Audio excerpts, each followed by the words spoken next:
ఇక బడ్జెట్పై TPCC working president Mahesh Kumar Goud hot comments చేశారు. గతంలో ప్రవేశపెట్టిన పద్దులనే కట్ కాపీ పేస్ట్ చేసినట్టుగా ఈ బడ్జెట్ ఉందని ఆరోపించారు. బడ్జెట్ అలొకేషన్కి వాస్తవాలకి చాలా తేడా ఉందన్నారు.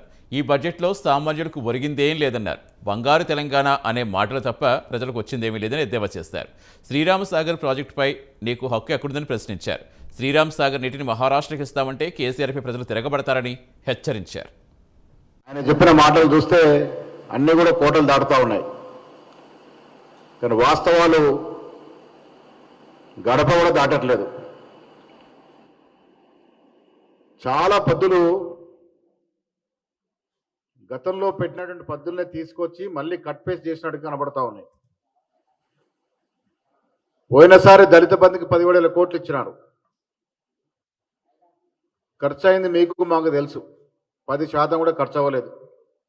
మళ్ళీ అదే 10,000 కోట్లు ఇక్కడ తీసుకొచ్చి కట్ పేస్ట్ చేసినారు. ఆర్టీసీకి 1,500 కోట్లు అన్నారు, టోటల్ లాస్ చూపించినారు. మళ్ళీ 1,500 కోట్లు పెట్టినట్టు చూస్తున్నారు. పల్లె ప్రగతికి అంతే 3,330 కోట్లు పెట్టినారు, అదే కట్ పేస్ట్ చేసినారు.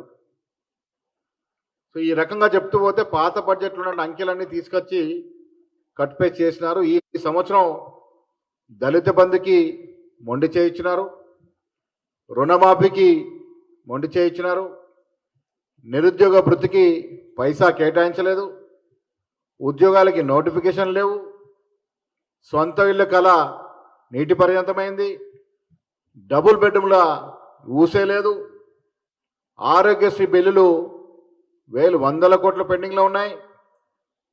అదేవిధంగా ఏ డిపార్ట్మెంట్ చూసినా బడ్జెట్కి ఒక అలొకేషన్స్కి వాస్తవికతకి చాలా వ్యత్యాసం ఉంది. ఇది అలవాటు